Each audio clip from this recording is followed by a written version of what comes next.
When Maya inherited her uncle's estate, it came as a shock. She hadn't seen Uncle Samuel since she was 8 years old.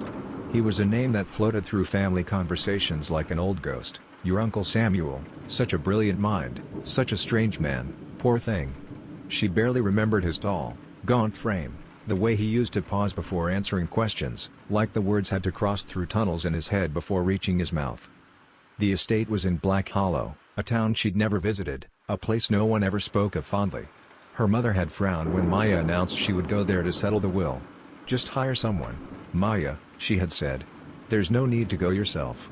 But Maya was stubborn, curious, and, truthfully, a little restless. The city had worn her thin, her job drained her, and her relationships were paper fragile. A long weekend in the countryside? Maybe that was exactly what she needed.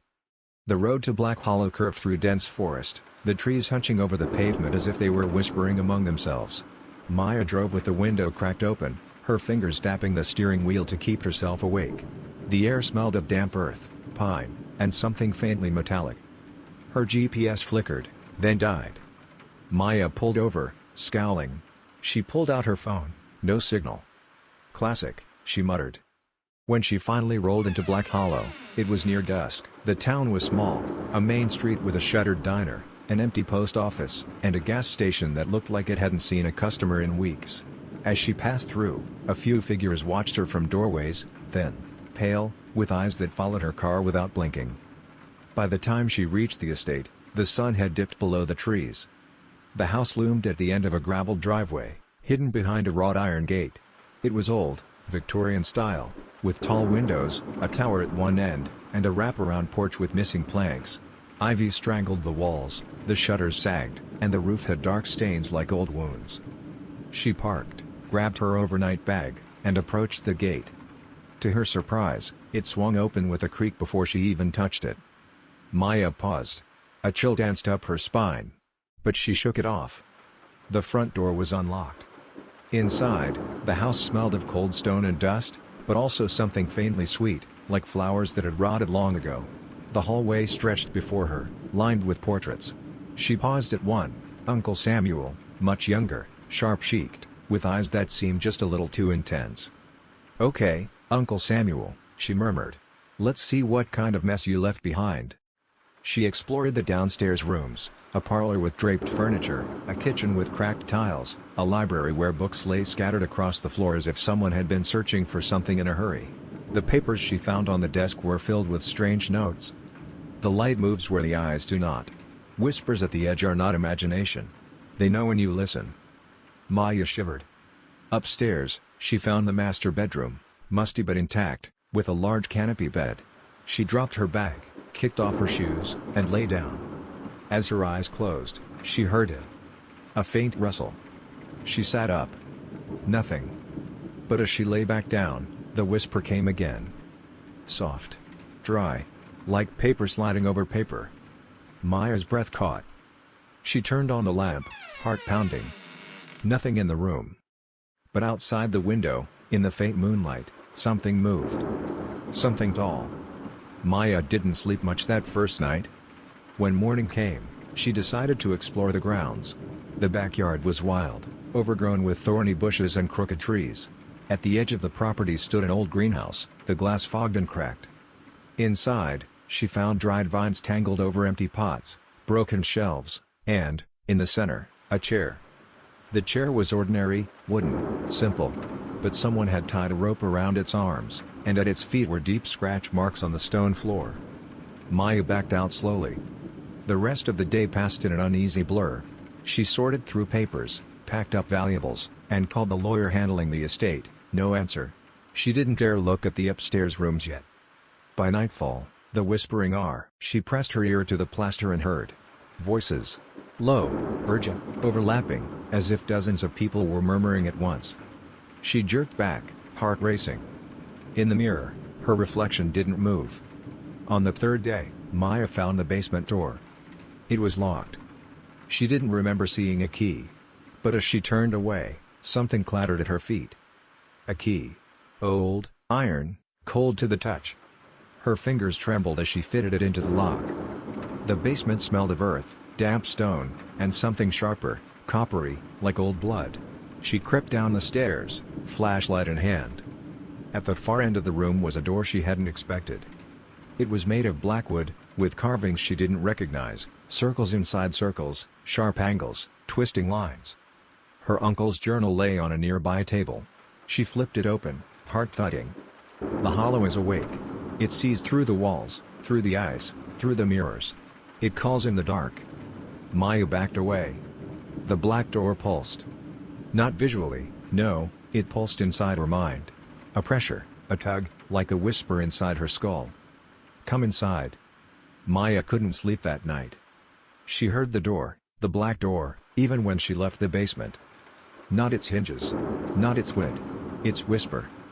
Come inside. She lay in bed, eyes wide, watching the shadows crawl across the ceiling. At some point, she realized the shadows weren't right. They weren't cast, they drifted. Crawled. Reached. Her breath hitched. She squeezed her eyes shut. It's just stress. It's just stress. When she opened them, the shadows were gone. But the mirror across the room was fogged, as if someone had breathed against it from inside the glass. She didn't sleep. Not a second. In the morning, Maya searched the library again. Behind a row of crumbling books, she found a thin letter. Her uncle's handwriting sprawled across the page, shaky and rushed. Maya, if you are reading this, it means I am gone. You must leave. Do not open the black door. Do not listen to the voices. The hollow feeds on attention. It hungers for a witness. Burn the house if you can. Run if you can't. But do not, under any circumstance, listen when it calls your name. Her hands trembled. She sat down hard on the floor. She needed to leave. She grabbed her bag. She ran to the car. The car wouldn't start. Of course. She called for help. No signal. In the reflection of the car window, she saw herself, standing stiff, pale, eyes wide. But she wasn't moving. Her reflection's lips curled into a smile. Maya stumbled back, heart pounding in her chest. She ran. Back into the house, into the upstairs hallway, slamming the door behind her. She collapsed against the wall, gasping. The whispering was louder now. In the corners. Behind the walls. Inside her own head, at the top of the house, inside the tower, Maya found her uncle's study. It was filled with journals, drawings, maps of the house. At the center, a large circle was drawn on the floor, ringed with salt and old symbols. In the middle of the circle sat a cracked mirror. The mirror hummed faintly, like a living thing. She stepped closer. Inside, her reflection watched. But it wasn't her. It smiled. And whispered. Come inside. Maya grabbed a book and flung it at the mirror. The glass shattered. The whispering roared, not in her ears, but in her mind. She fell to her knees, clutching her head, gasping, shaking. And then, silence. For a long moment, there was only the sound of her own breathing. She opened her eyes. The room was empty. The house was still. Had it worked? Night fell. Maya sat in the kitchen, staring at her hands, waiting for morning. But she knew it wouldn't let her go that easily. From the basement, she felt it. Not heard. Felt. The black door pulsed in her thoughts, in her veins, in the air she breathed. It was awake. It wanted her. Maya lit a candle. She told herself it was just to see in the dark, but part of her knew better. She carried the candle downstairs, her shadow flickering along the walls. At the basement door, she paused. She could still leave. She could run into the woods, wait for daylight, forget all of this. The black door waited. The candle flickered in Maya's hand. She reached the black door. The carvings on the surface seemed to shimmer in the candlelight, not as scratches or grooves, but as shapes, writhing softly under the wood like something alive. She pressed her hand against the surface. It was warm. Warm like skin. Maya recoiled, but the whisper pulled at her, stronger now, wrapping around her mind like invisible fingers. Come inside, Maya. It knew her name. The key fit perfectly. The door opened. Behind it was not a basement room. Not stone, not dirt, not anything of this world.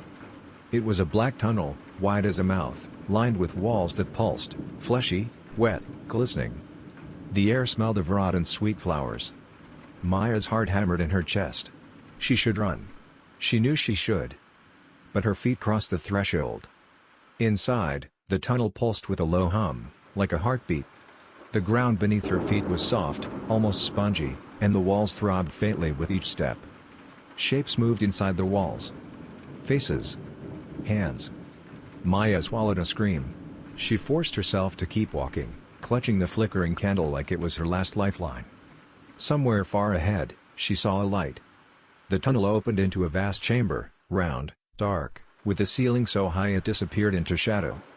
In the center was something massive, a heart. Not a metaphor. Not an image. A heart, the size of a car, suspended by thick, glistening cords, beating slow and heavy. With each beat, the walls around her shivered. And the whispering voices poured down from the ceiling, the walls, the floor, all murmuring in chorus. Stay. Stay. Stay. A figure stood beneath the heart.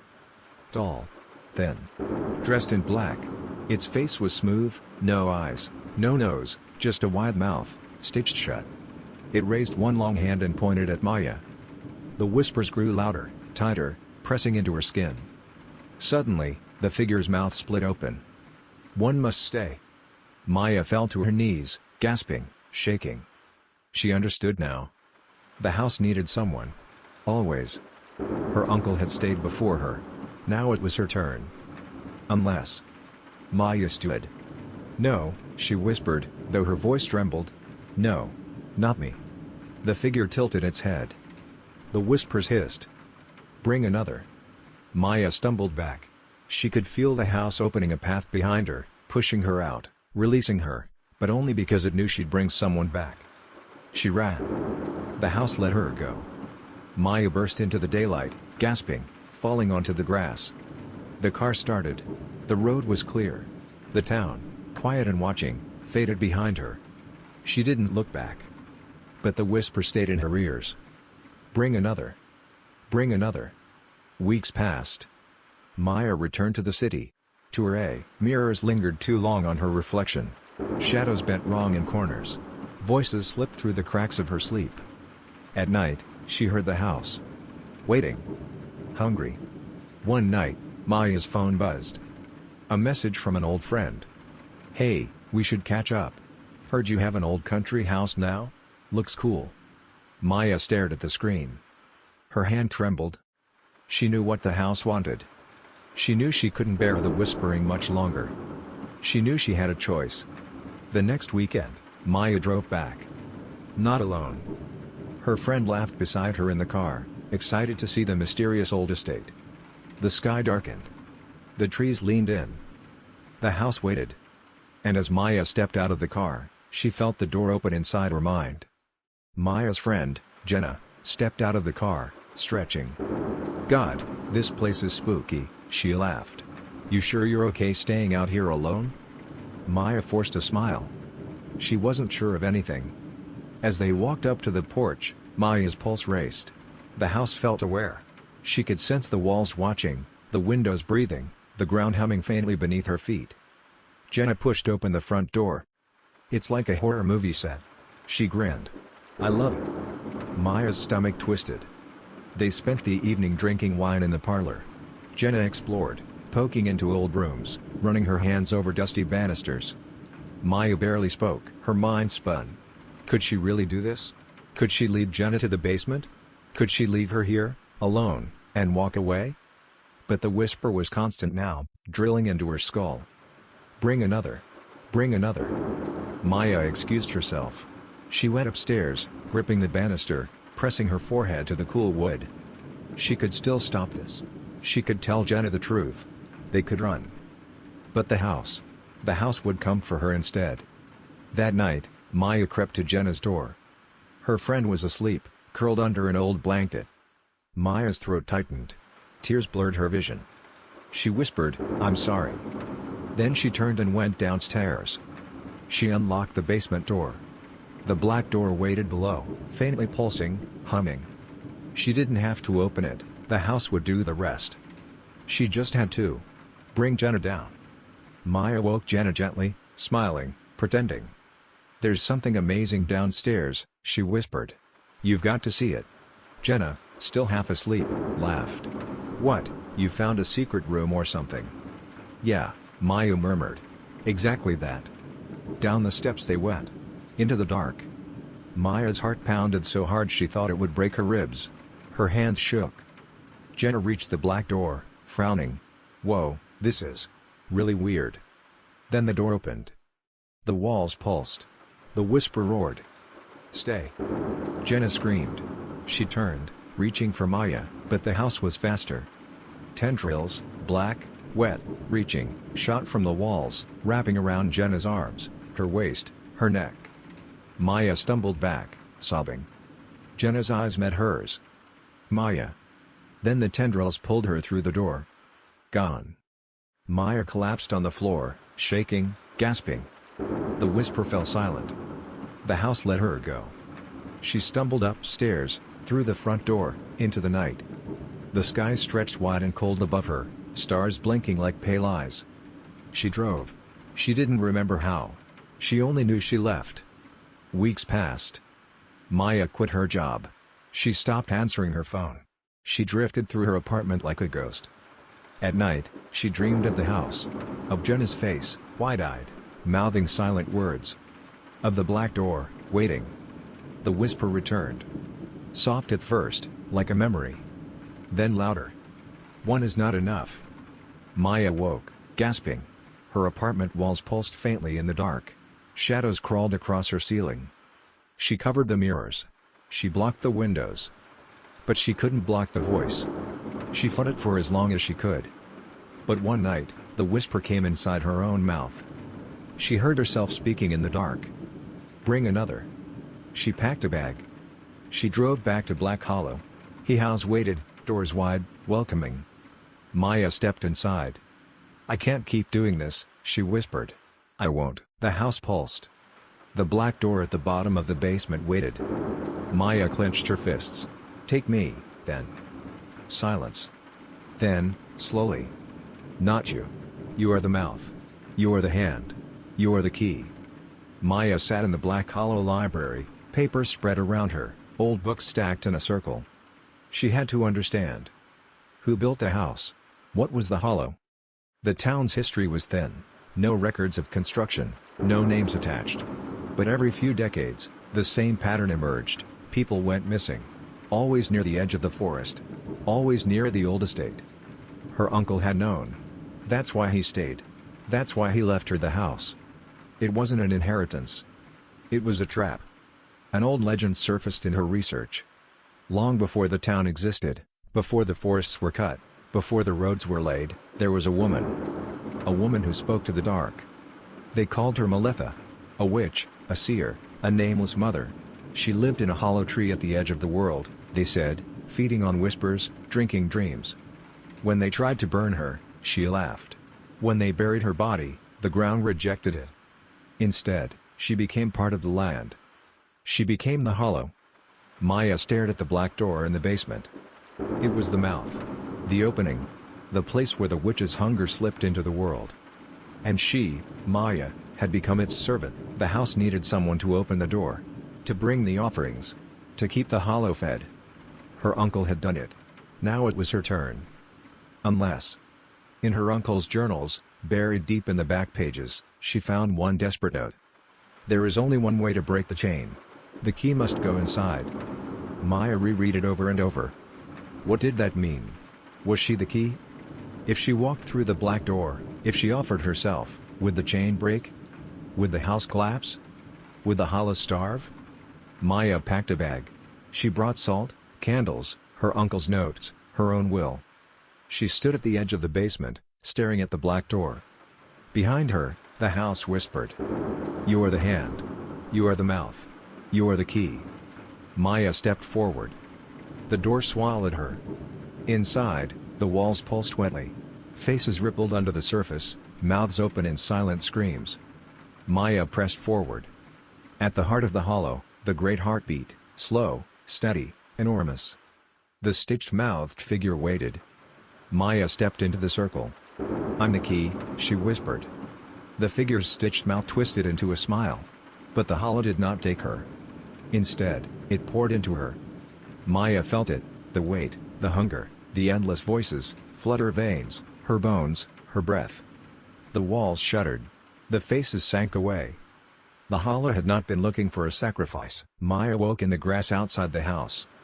The morning sun was soft and cold. Birds sang faintly in the distance. But inside her chest, the whispering churned. Her eyes opened wider than they ever had. She felt the town, the people, the lives humming just beyond the trees. The hollow was awake inside her now. Maya walked into town. People smiled at her, waved, asked how she was doing. She smiled back. Her teeth felt sharper. Her tongue tasted of iron. Behind her eyes, 1,000 voices stirred, whispering, laughing, hungry. The hollow was no longer bound to the house. It walked, now, on 2 legs. Weeks passed. People began to change. Disappearing into thin air. Standing too still. Smiling too wide. The town started to whisper about Maya, how she was always there when someone vanished, how her eyes looked wrong, how the shadows bent near her. But no one dared confront her. They knew. Deep down, they all knew. The hollow was loose. And it was growing. Outside of Black Hollow, nobody noticed anything strange. No news stories. No missing person alerts. But inside the town, things shifted. Children stopped laughing in the streets. Dogs barked at empty air. Mirrors showed things that weren't in the room. And Maya? Maya walked among them, smiling. Her skin was pale, her eyes too bright, and her voice carried a strange echo when she spoke. One night, a stranger arrived, a man in his late 40s, sharp-eyed, travel-worn, wearing a priest's collar. Father Elias. He'd heard of Black Hollow from old records, whispers in church archives, reports buried in dusty books. He came looking for the source of the sickness. And when he saw Maya, he knew. Father Elias met Maya on the main street, near the empty diner. "Miss," he said, voice steady, "I believe you're unwell." Maya tilted her head, smiling faintly. "Am I?" "You carry something inside you. Something old. Something hungry." She laughed softly. "We all carry hunger, Father." He reached into his coat, pulling out a small silver cross. Maya's smile didn't fade. But her eyes darkened. That night, the town heard screams. Father Elias stood in the church, chanting, throwing salt, lighting candles. Maya circled outside, her shadow stretching longer than her body, her footsteps making no sound. The church windows rattled. The ground trembled. Inside, Elias's voice cracked. "In nomine Patris, et Filii, et Spiritus Sancti." Outside, Maya whispered back. "Come outside, Father.